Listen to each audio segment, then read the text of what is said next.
Port St. Lucie, Florida. Played 4 years at Duke. She is out of the reserve athlete pool, but had a really good start to her career. Couple relief outings in the opening series. Went a total of 4 innings and gave up just 1 earned run. It was on a solo home run.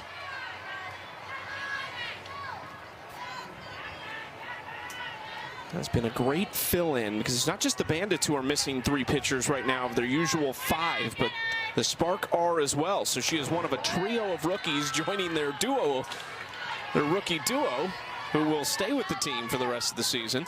It's so hard to believe that the Spark have an all-rookie pitching staff.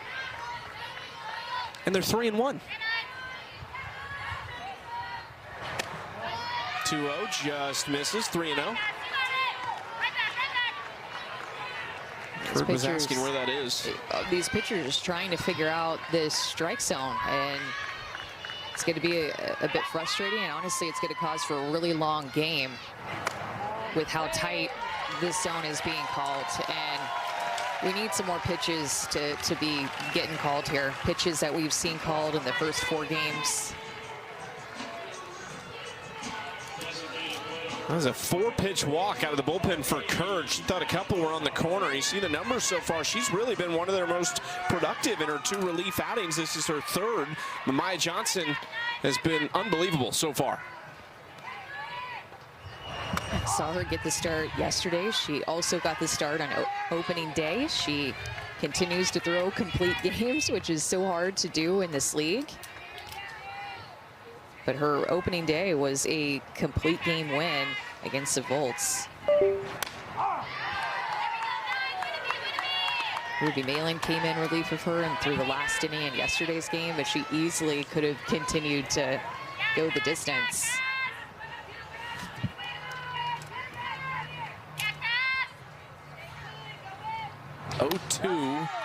Mary Jacopo lets it go. Big swing for Mary yesterday on the solo home run, the lone run of the game for the Bandits.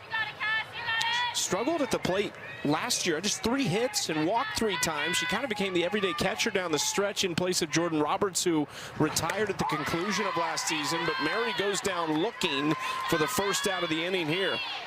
And then now we get the call. See, this is, I think, going to just frustrate the hitters and the pitchers if it's not going to be called consistently, because now the hitters are going to take this pitch because they didn't see it called earlier in the inning. So Mary Jacopo strikes out, and Cassidy Kurd gets a much-needed out.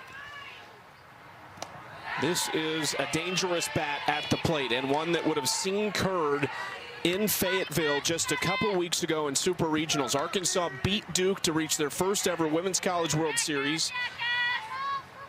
Tiana Bell was on that Arkansas team. This one gets away from Wiz, and Kern is going to come in to score. The Bandits lead 3-2. And able to get this crowd into it. Yesterday, the Sparks scored so early and so often, it completely took this home crowd out of it. It was opening day here in Chicago, and now these fans want to cheer for their home team, able to tie up this game and get these fans a little bit louder and behind their home team. 2-0 to Bell. It's kind of off the handle to Sydney Sherrill, and there's 2 outs. Cassidy Kurd is an out away from doing a very nice job in relief and limiting this damage. You would think this is a all hands on deck situation. There's an off day tomorrow. This series will be concluded on Tuesday night. So you saw the quick change to Kurd, and you would expect anyone would be ready to come in for the Spark. Yeah, and a lot of lefties in this Chicago lineup. They're going up against the lefty, and Kurd, she'll throw a curveball and a rise ball, her best 2 pitches.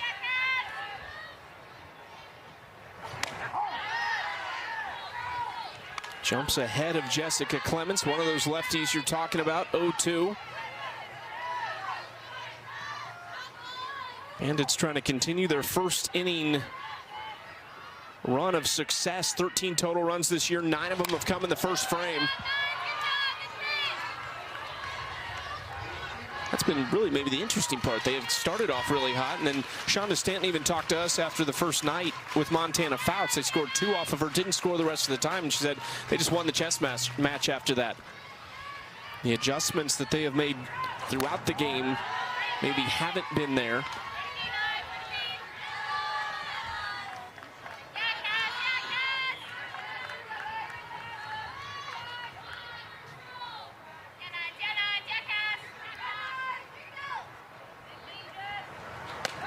Big hit here would really get this crowd into it. You can just tell they are itching to cheer for their home team.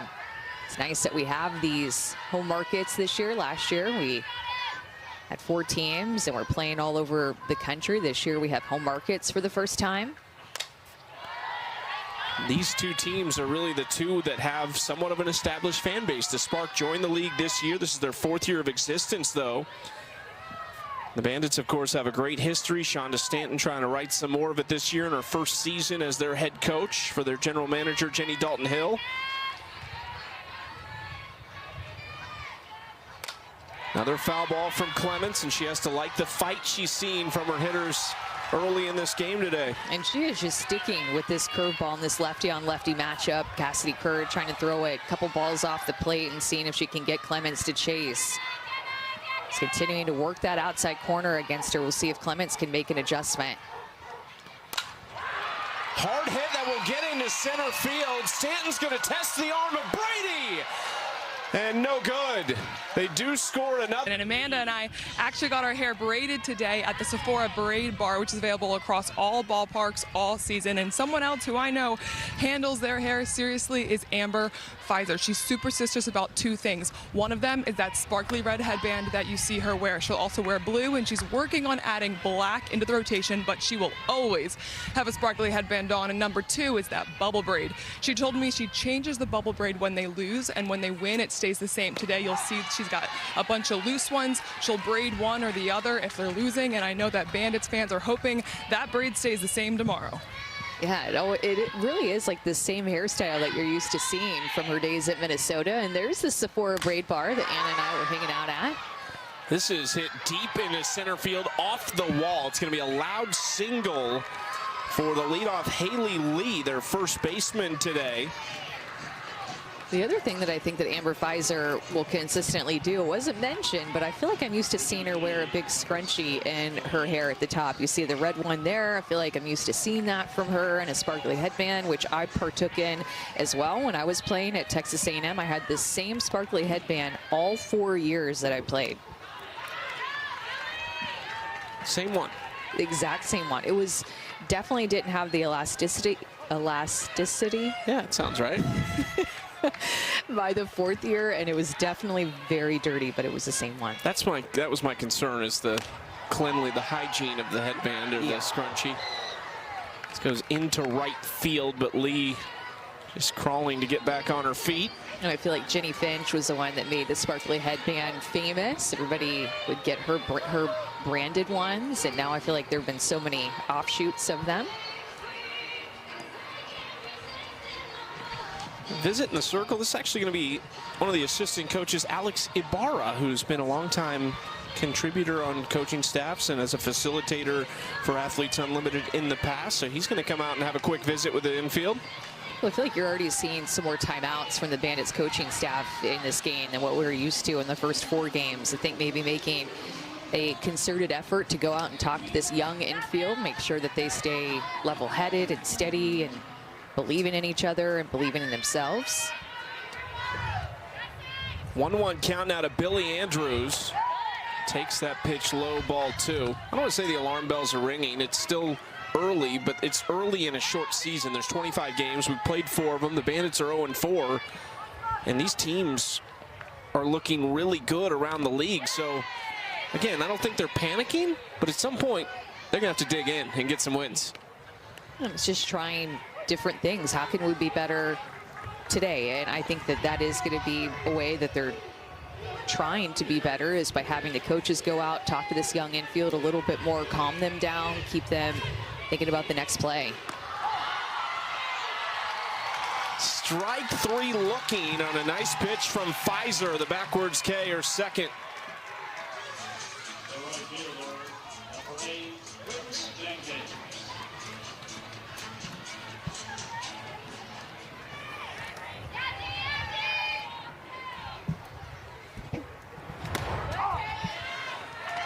Strike one to Grace Jenkins, the 9 spot. It was a good chance to play probably the entire summer with this Spark team, despite being one of those picked up out of the reserve athlete pool.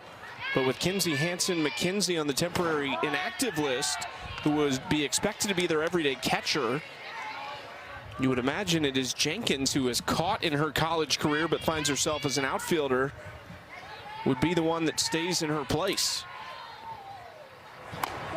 Jocelyn Erickson is doing a really nice job back behind the plate, working more outside to these left-handed hitters, trying to get around the curveball that Amber Pfizer is throwing these lefties on the outer half. Something that I've noticed an adjustment from her.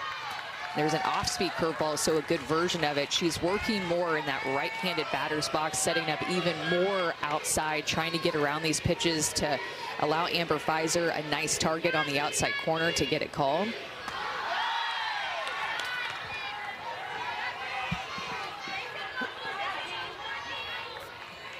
You got to be willing to hype yourself up when you have that first conversation, right? As your Amber Pfizer and Jocelyn Erickson comes to you and says, what's the best pitch? What is your favorite thing to do? What do you like? I mean, you got to be, this is where I'm best right here. Well, and with this strike zone, it's a little bit wider than what you're going to see in the college game. And because of that, I think Jocelyn Erickson, a rookie, is going to work even further out than what she did at Florida a couple of weeks ago. But you'll see her, especially as a lefty, really try to get her glove around those outside pitches to these left-handed hitters, trying to give Amber Pfizer the confidence to throw more in the river, or in between the river and the chalk line of the batter's box. Fourth full count for Pfizer. Swing and a miss. Erickson did run it a little further out there and got Jenkins. And that was all set up. Quickly 0-2. She started it in the first inning for the Bandits. A single and a run scored. Fights off this pitch. And that bunt kind of took away from Commissioner Ng and all the great things that she has done for this league. And AUSL is, you know, always designed with the athletes at the center as well. She does a good job of keeping the athletes communicating and having them have a big say and working together. Chopper left side for Warren, backs up and makes a strong throw to someone she is very familiar with, Sydney Sherrill over at second base. They won that national championship together in 2018 at Florida State.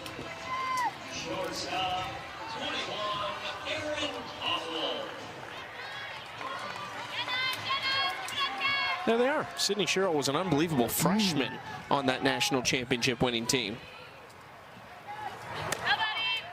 She has also become, when Florida State is in Oklahoma City, the best cheerleader in OKC for the Seminoles. Yeah, she's from Oklahoma, so has some ties to the state and wants to go watch FSU play in the Women's College World Series when they're there.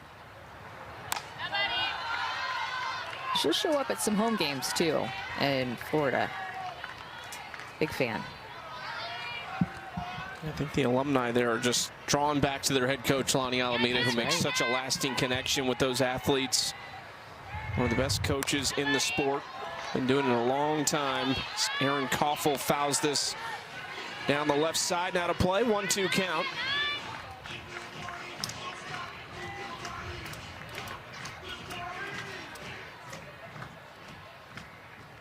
Cassidy Kerr trying to settle things down for the Spark in the second inning, just like Pfizer did for the Bandits. Another foul ball from Koffel.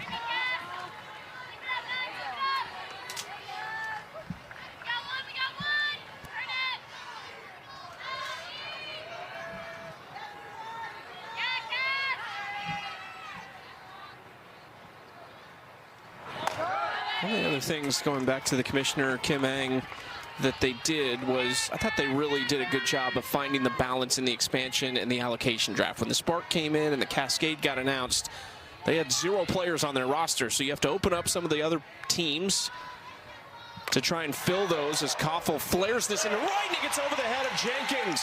Koffel rounds first, she's chasing Zirkle, and Zirkle is going to hold at third base with just 1 out. Erin Koffel does a good job of recognizing this changeup out of the hand of Cassidy Curd. She has not thrown this pitch a lot, but able to sit back on it, keep her front shoulder on it, and drive it the other way. Grace Jenkins runs in on that, and this Erin Koffel hard hit ball just continues to move past her. I even think that Erin Koffel thought that that was just going to be a line drive out to right field, and Grace Jenkins in right field has been playing really shallow. She's shallow right now as we sit here and have this conversation, especially compared to Bubba Nichols-Camarena out in left field. Actually, all of the outfielders shallow right now. A lot of area back behind them and a lot of area over on the right field line. Kind of played like that yesterday too, and it didn't hurt him. The Bandits didn't do a lot offensively. Grace Jenkins, though, this is one of her first times playing on this field too, so this win can be a bit of a nightmare if you're an outfielder here in Rosemont. 0-2 to Kern. Well, we also talked about the top of the order for the Bandits and how quiet they were in yesterday's game. 0 for 10 hitters 1 through 5 with 6 strikeouts. Already today, all 4 of the top 4 hitters in the lineup have scored. All 5 have reached already. Kern goes down swinging. It's an important second out for Cassidy Curd in her second strikeout. Getting her to chase this curveball in the right-handed batter's box, even with Taryn Kern right on top of the plate.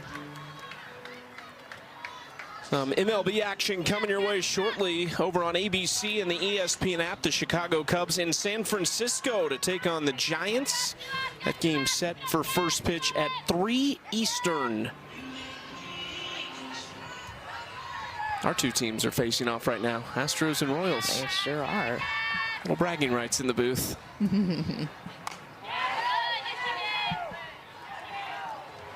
I say Jocelyn Erickson did go around on that first pitch. 0-1 count against Cassidy Curd. A lot of rookie matchups in this one.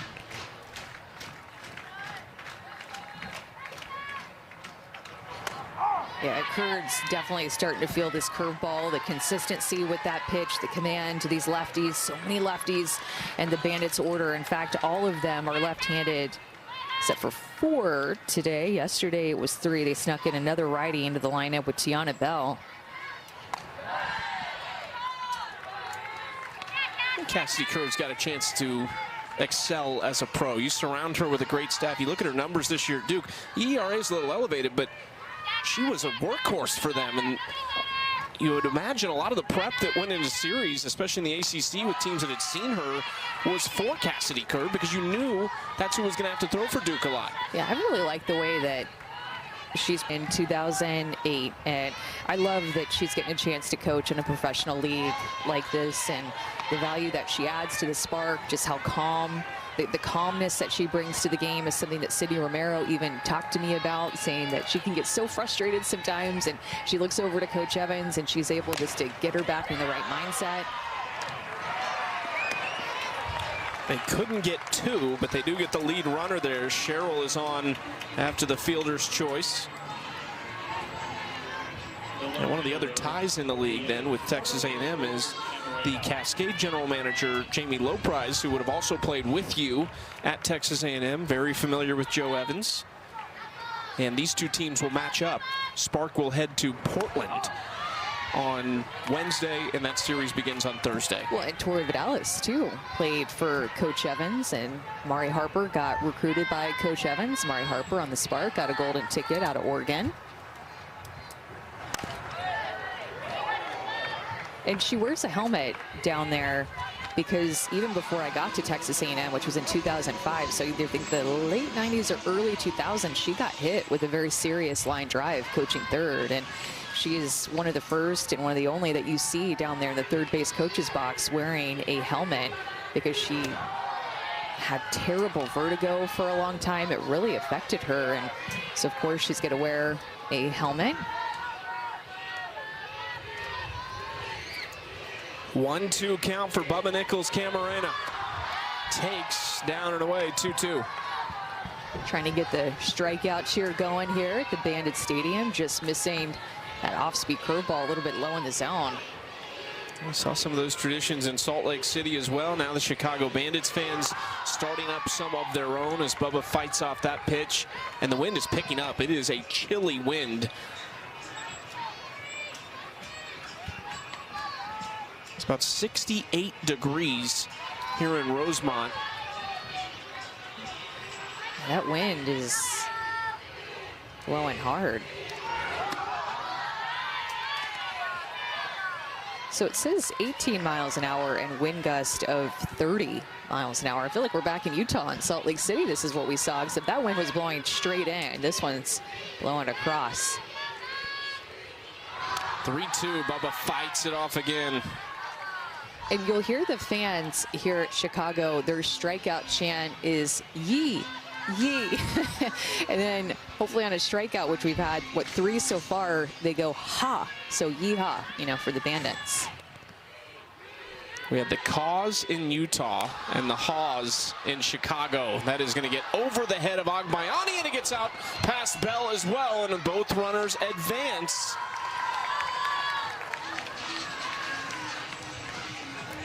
No one scores on the play, but it's just one of those defensive miscues that we've seen from Chicago early this year. Yeah, absolutely. It's one thing if this ball falls.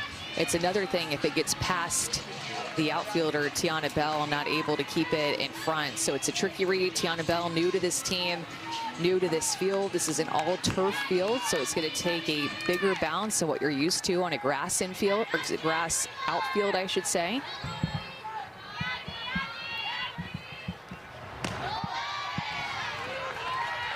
Now Delaney Wiz, no one the Bandits would want to see less than Delaney Wiz right now, who has 4 hits in 4 at-bats. 3 of them are extra base hits, 2 home runs, a triple earlier in this game. And Wiz couldn't believe that strike call, falls behind 0-2.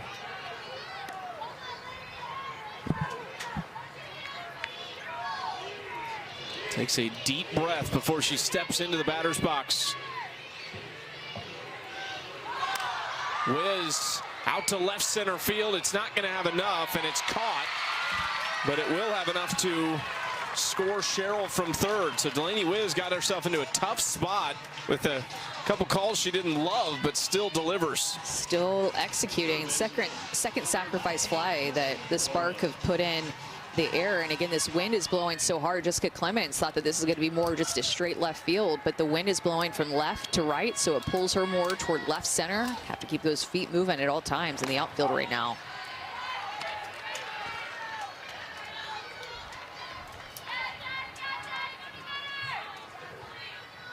See Clements talking to her center fielder Morgan Zirkle. Those two, of course, new teammates as well. 1-1 count now to Jessie Warren. Jessie has reached in all 4 games this year, trying to continue that streak here. Foul ball to fall behind, 1-2. Amber Fizer's confidence in herself and the way she approaches these hitters is just so high. And you see, even with the 2 runs scored in the first, somewhat of a fearless mentality. She was so excited on opening day, ready to get going. Off the handle of Warren, Koffel on the move. She is so smooth at shortstop. Spark get 1 back. Hey, we're good. We're good. Hey, we're working, Cass. Hey, we got 1.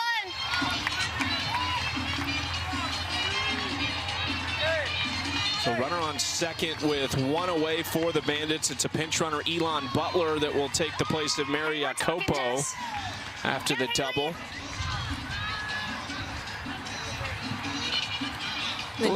Then Delaney, you kind of had a similar conversation with Kirk Walker about catching this year, maybe a little bit more than you anticipated, right? How did that conversation go? Yeah, obviously when the expansion draft happened, expansion and allocation draft, we had Kinsey Hansen on our roster. We still have her on our roster.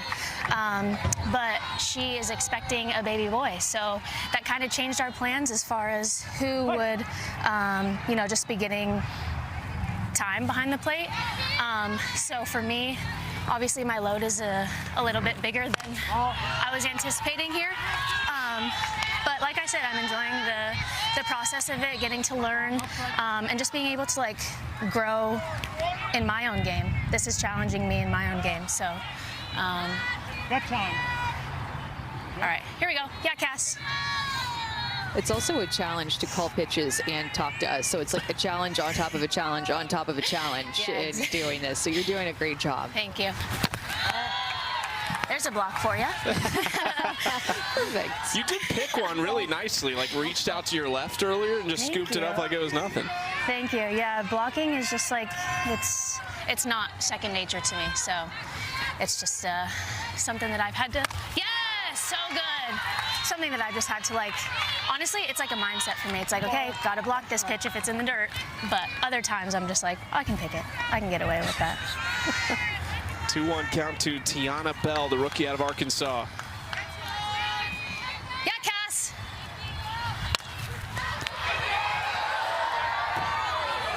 Thought just maybe you were going to have a chance for something there.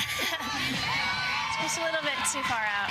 I'm impressed that you knew the expansion and allocation draft. So I want to ask you, expansion draft comes, you know that you're possibly going to be moving teams. What were you doing that night? What was your reaction when you heard your name called? Yeah, I think there was just like a lot of emotions. Hey, we're good, Cass. We're working here. I think there were just a lot of emotions going into that night, knowing that obviously I loved my team with the Bandits. I think we had a really good group of girls.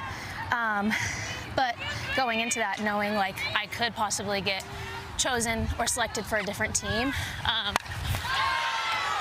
I knew that could be a possibility. So obviously my name was called and I was really excited about it, but that's just like what comes with our sport and our pro sport growing. Like this is just what it's gonna have to look like for the next few years. So it's exciting for our game to keep growing like this.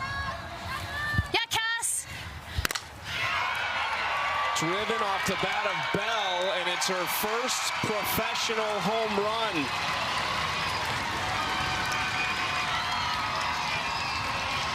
A 2-run shot off the bat of Tiana Bell to extend the Bandits' lead. And we appreciate Delaney Wiz's time.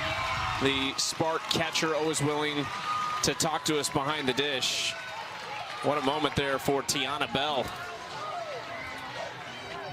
Tiana Bell has so much power, and she provided that power to Arkansas's lineup this year. Her and Dakota Kennedy both transferred into Arkansas, and as for their swings, big swing. She has great bat speed, explosive power for this rookie who gets to see her first professional home run. Fly off of her bat, goes down and gets that curveball. She is on time with it. Telling you what, Tiana Bell has some pop in her bat, and the Bandits needed that swing to extend this lead. Let's go down to Anna with Tiana. All right, Tiana, who was more excited for that home run, you or your dugout? I think the dugout. Yesterday we had a good team meeting about, being there for each other, so that's exactly what just happened right there. They were there for me, and it was just so exciting to see that coming around the bases. Well, you are being there for a team that you just got called up to. Walk us through that pitch and what you saw. Yeah, just, she's been dotting the corners and stuff, so looking for something middle, and that's exactly what she gave me. Great, thank you so much. Back to you, Chucky. Thank you, Anna. Tiana Bell hit 18 home runs, drove in 63 runs. It was something the Bandits need. They needed somebody who can change the game with one swing. They were already winning in this game, so now trying to build on that. Bell does so with a 2-run home run. Somebody who played at 2 different schools, but in 3 different conferences. Started her career at Cal in the Pac-12, then they moved to the ACC, and then she went to Arkansas and played in the SEC. We also have a new pitcher in the game for Oklahoma City. Cassidy Kerr departs. And this is Lindsey Grine, another rookie out of Oregon. From Mokina, Illinois. That is about 40 miles straight south of Rosemont. Her sister Sydney also played college softball at Ohio and finished up with her last 2 years at Oregon. Was excellent. So many things to talk about. Oh my gosh, thinking about Tiana Bell, that swing, the rookies in this Bandits lineup stepping up. Lindsey Grine entering into the circle. I'm going to give a different look here with her rise ball, and she also gets to play now on the same team as her former coach at Oregon, the shortstop, Sydney Romero. Getting to spend some time with the Oregon Ducks, of course, for several years, and then now playing professionally together. What a transition that is for several players in the AUSL who were just playing in college and now are playing with or against one of their coaches on their coaching staff they were just with. We saw Nigeri Kennedy make her professional debut earlier today in Carolina. The first batter that she faced was Kayla Kowalik, who was her assistant coach at Texas Tech, who hit a double. And then the very next batter is another one who's very familiar with her, Reese Atwood, who is the rookie out of Texas. There's so many things happening today, and we still have another game left later tonight where the Cascade will be taking on the Talons in Utah a little bit later. Love it.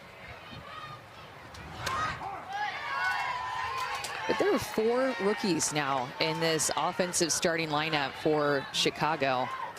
To play a big part mixed in with these veterans like Morgan Zirkle, who led the league in home runs, and the MVP of Aaron Koffel.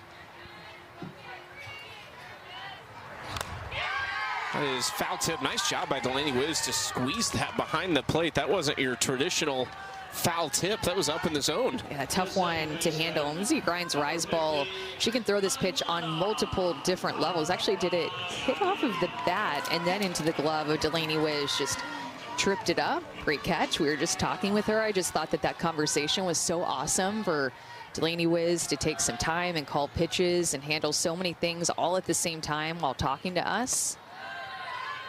And then now getting to catch a new pitcher in this inning. Bandits were able to make some adjustments after that second time through the order against Cassidy Kerr to knock her out of the game to get to Grine in this one. 2 outs for Ilana Agbayani. And she jumps ahead 2-0 in the count. Reached on a bunt single back in the second inning. It was her second professional hit. She was 0 for 2 yesterday and just 1 for 10 in the opening series.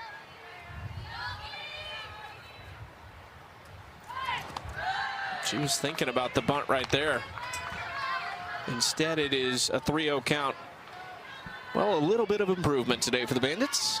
Definitely. 3 for 7 also with runners in scoring position.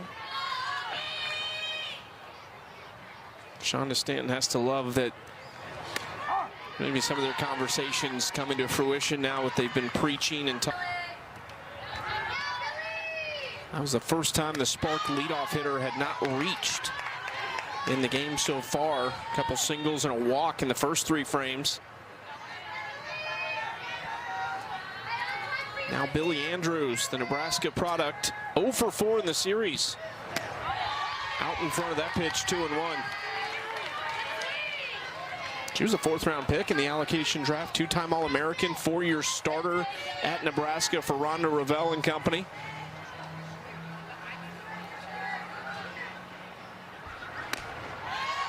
Outside ball 3.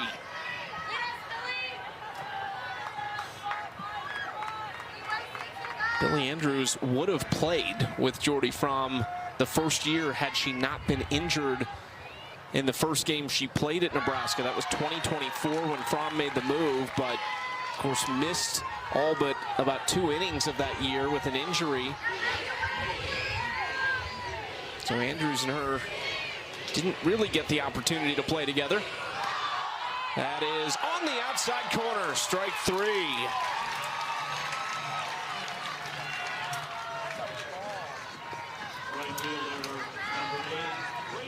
Amber Pfizer with a little smile after the 0-2 outside. Let's go to Anna with last year's home run queen.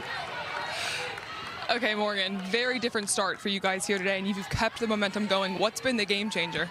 I think we talked a lot about being together and being in our at-bats together and, just wanting it for each other and knowing that we're capable of making it happen, too. Sorry, there's a foul ball, making sure we're safe over here. I saw you give a little celebration. Is that yours or is that a team thing? That's a team thing. We came up with a lot of team things this past week to just, again, get us together on the same page. We have a lot of rookies, a lot of old people like myself, and getting us on one page has really helped us today. Thanks, Morgan. Back to you, Chucky. Well, She called herself old. She is probably in the prime of her softball playing career with what we saw last year and what we're seeing early this year. And she is the third-year head coach now at her alma mater, Marshall. Just led them back to the postseason for the first time since she was an All-American senior there, playing for her now professional head coach, Shonda Stanton, in 2017. Koffel under this to left field, and Bubba makes the play. There's one out. And that Marshall team, Amanda, let me tell you, they love Morgan Zirkle. As fans, they are her biggest fans. They love watching her at the professional level. And they say, even in practice, sometimes she shows them up a little bit.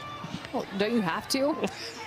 You're a stud like Morgan Zirkle. Don't you have to? Your team kind of put them in check a little bit. Like, hey, remember how good I am, too.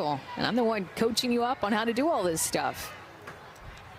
They set a single-season program record with home runs this year, led by a young star, the name of Sydney Burko. Burko and Zirkle actually went to the same high school.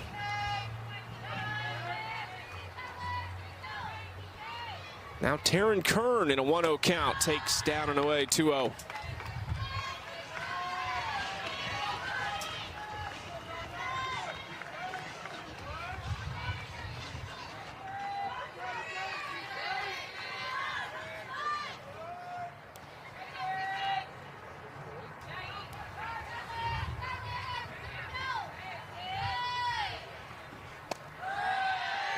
Patient approach here from Taryn Kern. She set the single-season walks and hit by pitch record at Stanford after she transferred there from Indiana. Spent the last 3 years for the Cardinal.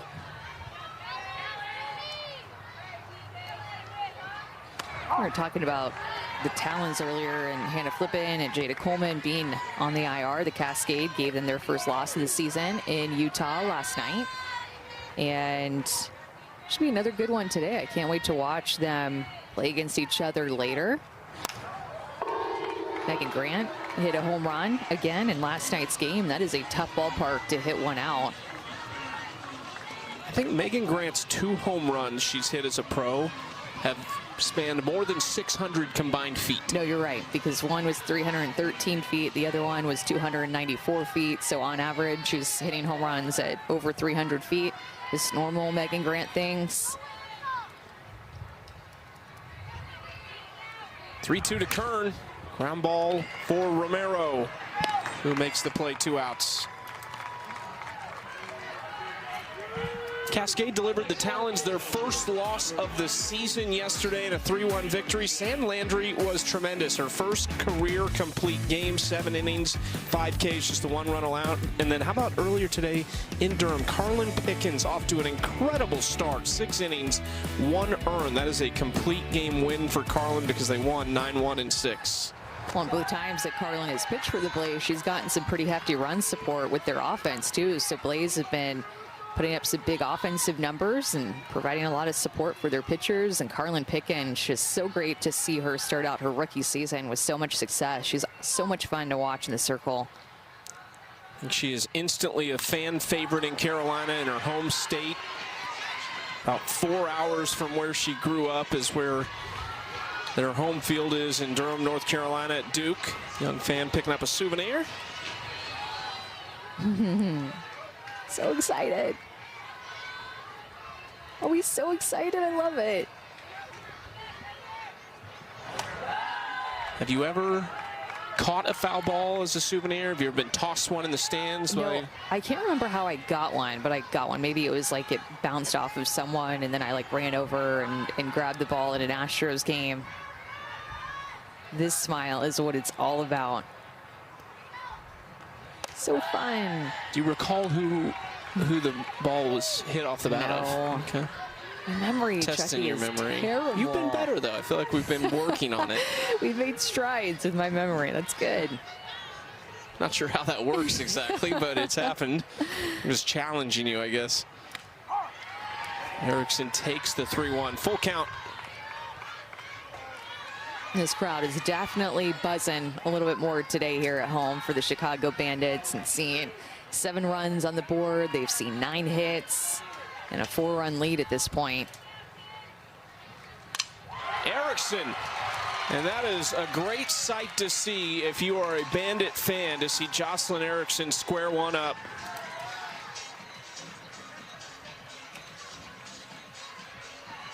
A lot of belief in Erickson, the first rounder. This Bandits team being able to square one up, pull it toward the right side.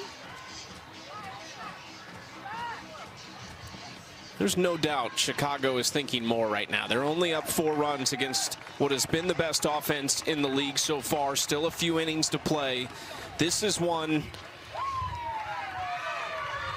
It's getting to that point where you're feeling like this is a must win. Because they have started 0-4, this is one you cannot let get away. As Kylie Sand will run over at first base.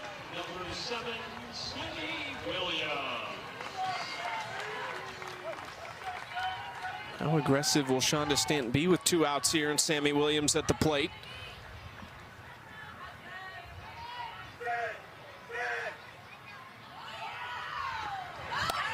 And almost got away, but Wiz jumps up quickly.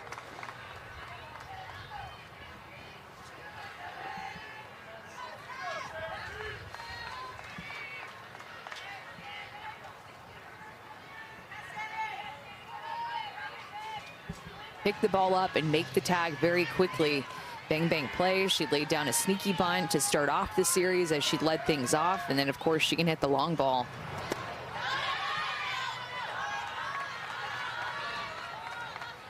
And that will go down as a single for Brady.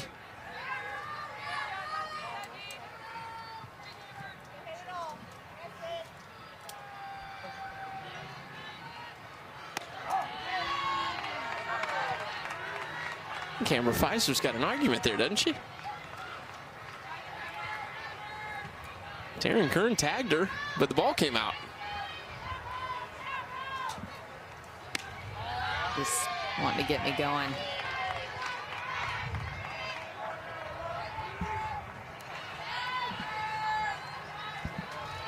Yeah, I do think that that should have been an error. Yeah, elephant in the room, that should have been an error. I mean, she just clearly should have been out. You hold on to the ball, you're out. I don't know why that would go down as a hit. I'm siding with you as a pitcher here. Yeah. 2-2 count for Sydney Romero. Hard hit ball through the 5-6 hole, and here come Oklahoma City. That's what I mentioned. Still a sense of urgency for the Bandits, it feels like, on offense, and it's because they know how quickly things can change against this team. And one swing, and that's the thing about this Spark team, is that they have hit the long balls so often. You have to be careful, especially with where they're at in their order right now. 3, 4, and 5 due up now.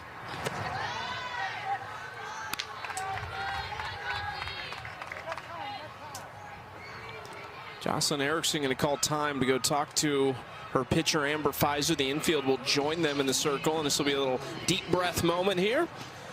Don't forget the AUSL Pro Game at the Little League Softball World Series presented by Dick's Sporting Goods returns on Wednesday, August 5th at 7 Eastern on ESPN2 from Greenville. Watch AUSL stars compete and inspire the next generation of players from the Little League as part of the Summer of Softball. Visit theausl.com for more information. You pumped? Yeah, it's always a good time. I can't believe that we're already at a place in the year where we're talking about Little League Softball World Series. This year has just flown by. I feel like we just started the college season and it's already over, and we're about to be in the middle of the pro season. Visit worked because Pfizer gets the strike call on the next pitch. There is action in the pen. This is good news for a couple of reasons. Taylor McQuillan, one of the best arms in the league, the lefty. But we also saw her leave her first outing of the season early, so it's good to see Taylor back up and working and potentially able to come into this game.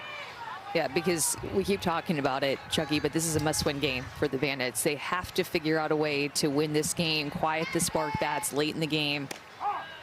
4-run lead, lots of insurance here, but it just never feels comfortable with the way that the Spark can score runs so quickly.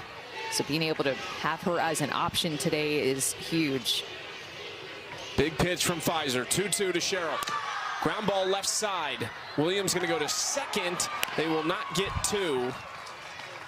So it's first and third with 1 out.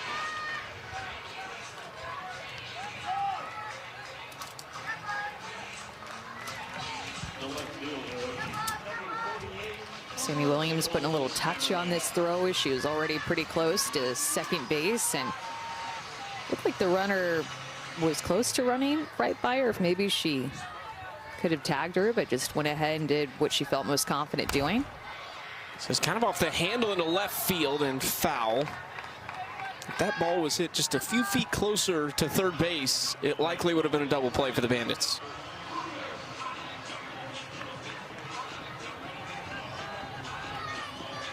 Bubba having a great start to the season. Did not hit for a high average last year, just .213, but it was all about the 7 home runs she hit.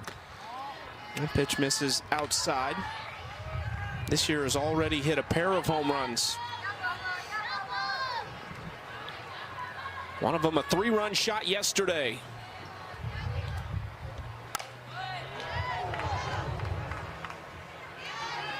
Well, this is back in the first inning, and yesterday's game got the spark out to a hot start off of Bree Copeland.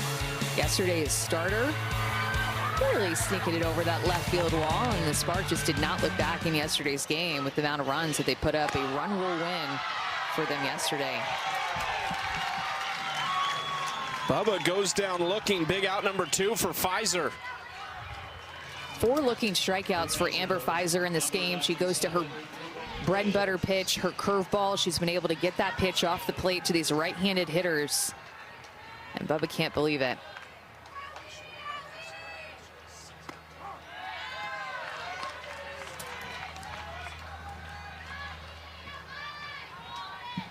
Now Delaney Wiz at the plate. And she fell behind 0-2 her last at bat, but still came through with a sacrifice fly. Tripled back in the first inning and drove in a run.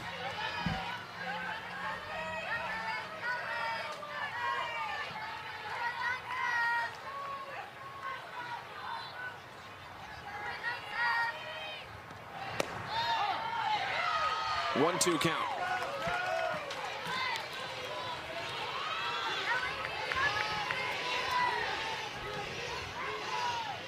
Delaney going to step out of the box.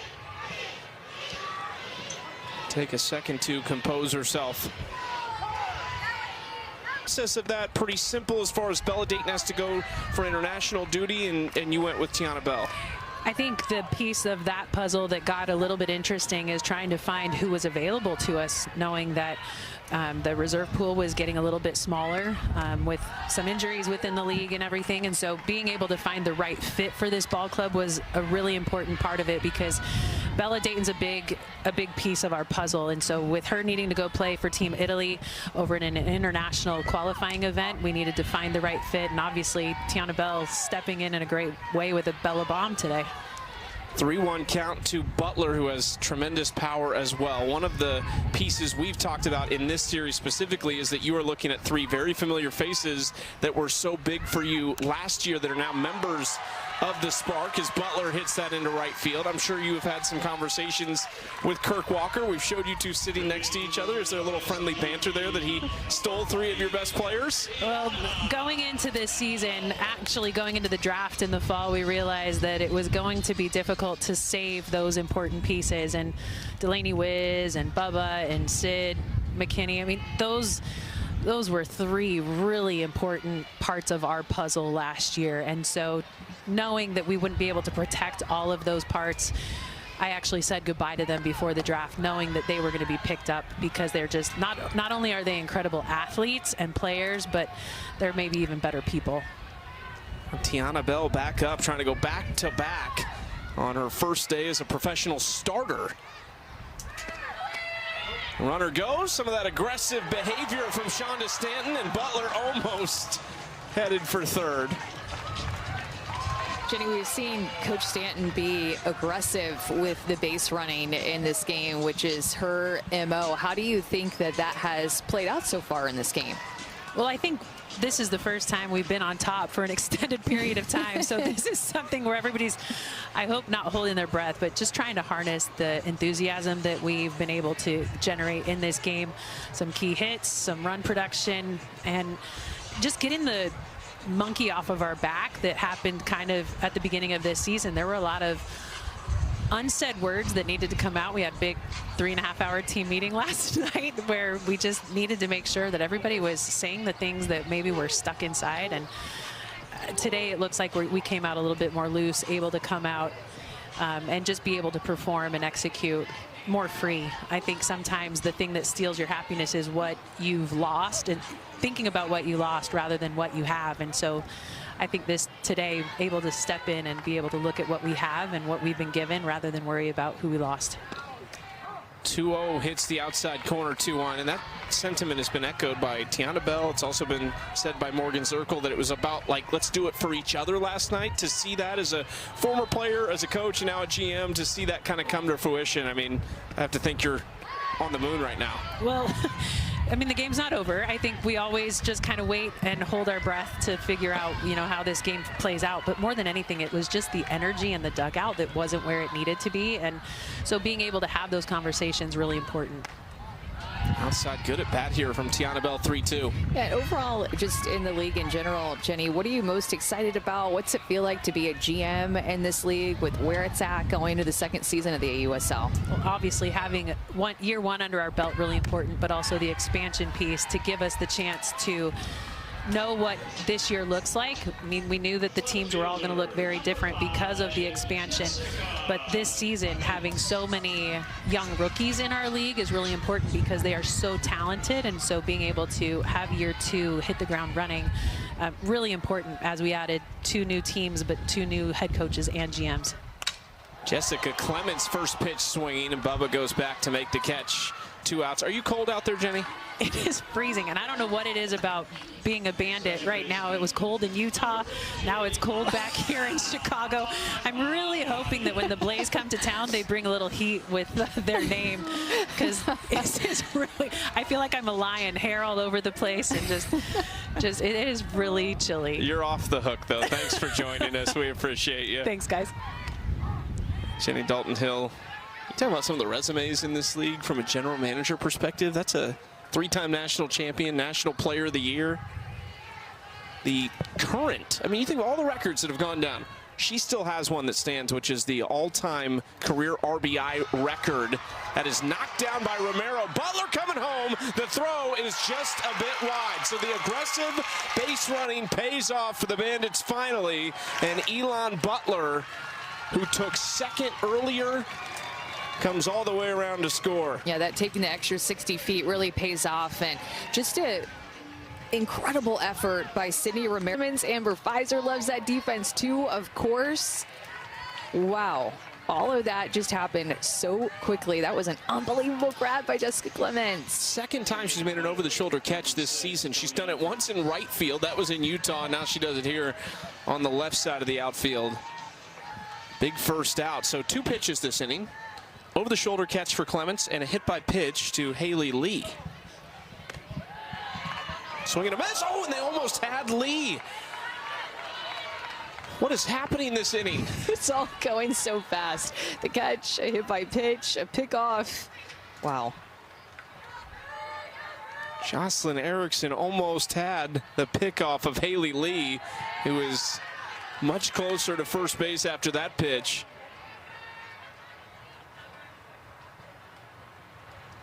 They're going to make a substitution and run for Haley Lee over at first. It'll be KK Madry, second-year pro.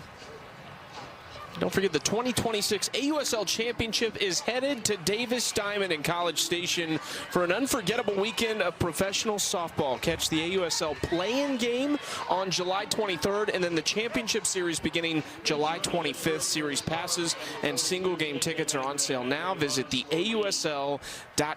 And yes, you heard, the play-in game. That will be between the 2nd and 3rd ranked team in the regular season standings. It's just a 1-game play-in for the championship spot.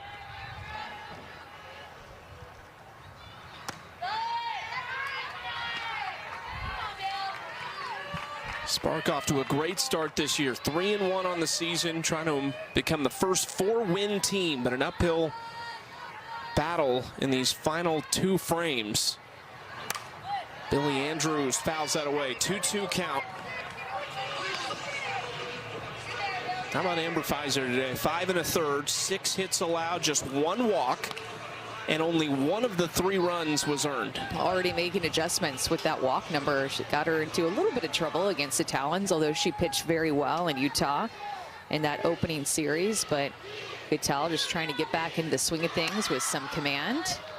And she's just done a good job of not putting much over the heart of the plate for these spark hitters. Her misses have been down or off the plate. And Jocelyn Erickson has just been working really well with her, setting the tone even before the game, having discussions about locations.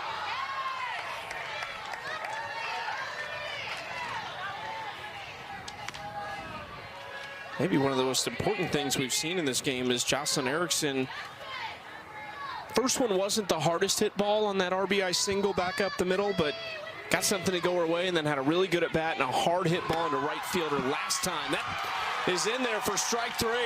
And this drop has been working for her today. She's known for her curveball, all different types of variations, backdoor, off speed, regular curve, but this is actually going to be a drop ball on the inside part of the plate. It stays up a little bit. That drop ball is staying up, almost serves as like a screwball to these right-handed hitters that she's just painting the inside corner, and it's working.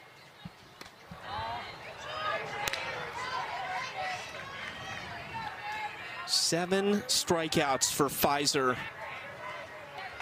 She's a native of Marion, Iowa. You see the out distribution, great balance, 4 flyouts, 6 groundouts, and 7 on strikes. Was back inside that time for strike 1 to Grace Jenkins. Pfizer was actually a member of the Spark team the last 2 summers. Oh, what weekday it is. This is what you're talking about, though. 7 hits in those top 5 bats today after 0 yesterday. Morgan Zirkle set the tone. They were down 2-0 going to the bottom of the first, and Zirkle came out, line shot, base hit, ended up scoring, and that started a trend of their first 4 batters in the game scoring and them taking the lead and having not looked back.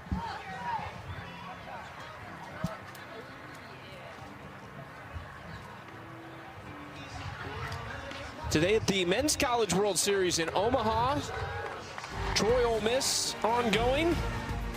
Then West Virginia and North Carolina. That game's 7 Eastern tonight. Catch that one on ESPN and stream every pitch on the ESPN app. We talked about West Virginia scoring the first run at the Men's College World Series by stealing home, but they had an unbelievable moment when they won Supers, when they won regionals of that stadium in Morgantown singing Country Roads. Goosebumps. Well, Georgia won big last night, too. They came out and scored early and beat Texas.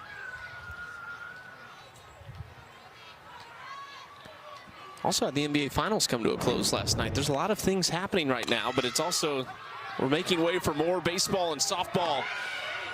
Erickson called safe at first. I think the Spark want to challenge this. Joe Evans was the first one at the top of the stair, but I'm not sure that they're going to. Now they will challenge it. Why not?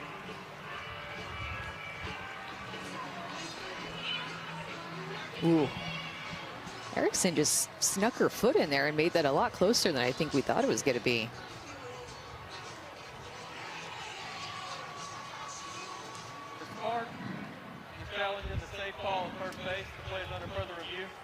Asia Gold was kind of blocking our view there. I don't know if we're going to have enough looks to overturn it because we just can't see the play once it gets into her glove because the coach is blocking it, the pitcher is blocking it. This one enough for you? Maybe. Man, that's bang bang. If you were calling it not knowing the call on the field based on that look right there, what would you say? Out. Okay, I would too. But to your point, I'm not sure if there's enough. We'll find out.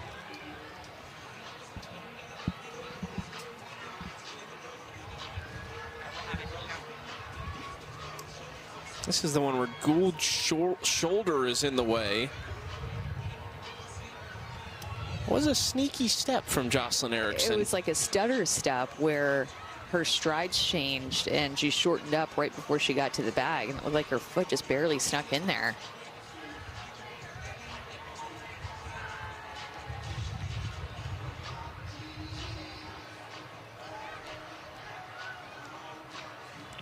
There's a new look.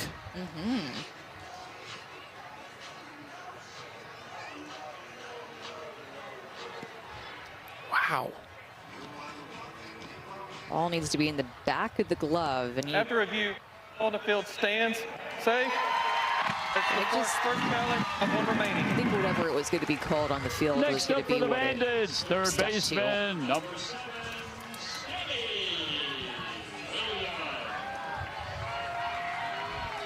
That's going to go down as a 3-hit day for Jocelyn Erickson. 3 singles.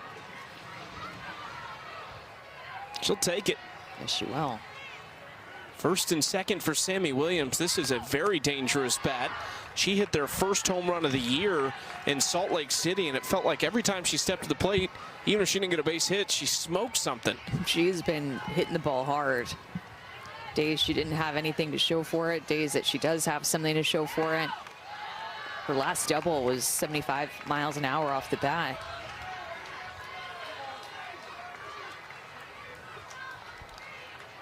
Bree Copeland is running out at second base for Taryn Kern. Williams in the air. This is tailing away from Brady. The wind just pushed it all the way into the gap. 1 run will score.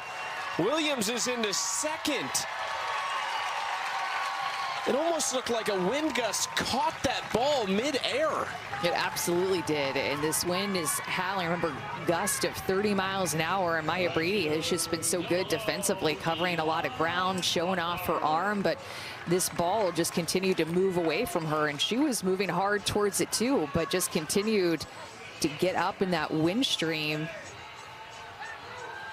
and be just out of her reach. Obviously, that's a ball that has some natural drift to it, but you could just tell that was different. It got, once it was about halfway in the air, it seemed like it just started to trail even more toward right field.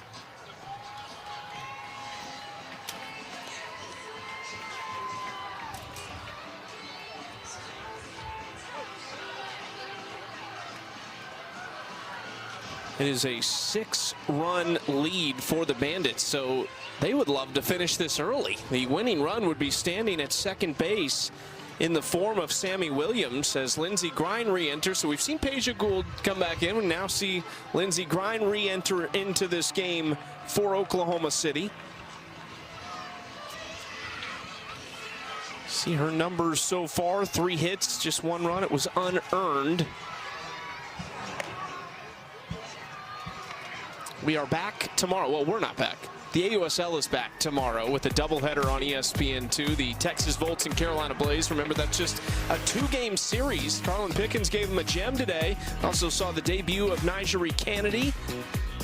And then after that one, at 9:30 Eastern, the Portland Cascade and the Utah Talons. We'll see what the situation is. Game 2 is coming up later tonight.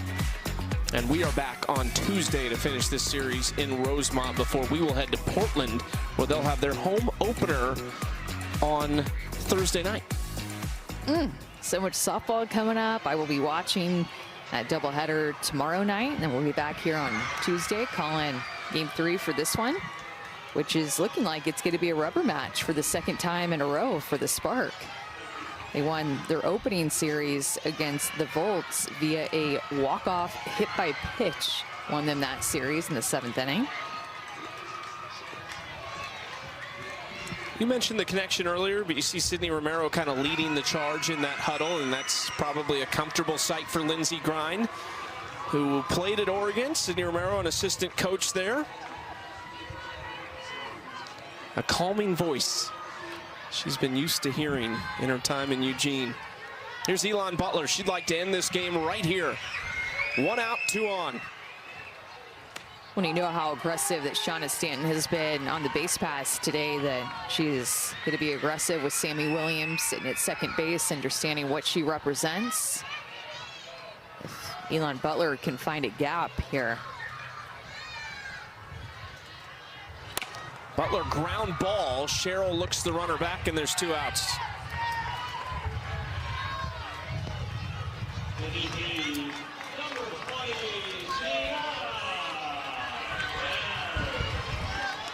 Tiana Bell up for the 4th time. She never faced Grind. She was the reason Grind got put into this game in the 3rd inning. Hit that 2-run home run off Cassidy Curd. Ball 1. Tiana Bell is a free swinger. Likes to look early in the count. She is very powerful. I just can't get over her bat speed and just the free swinger that she is.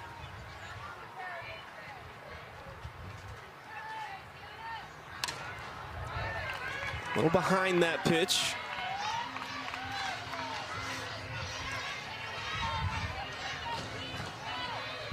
This crowd has been treated to a much better performance by the Bandits today.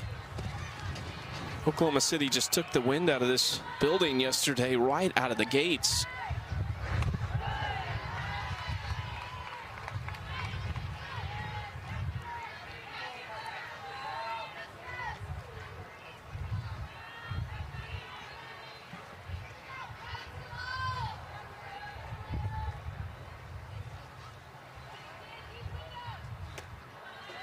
The 3-1 count.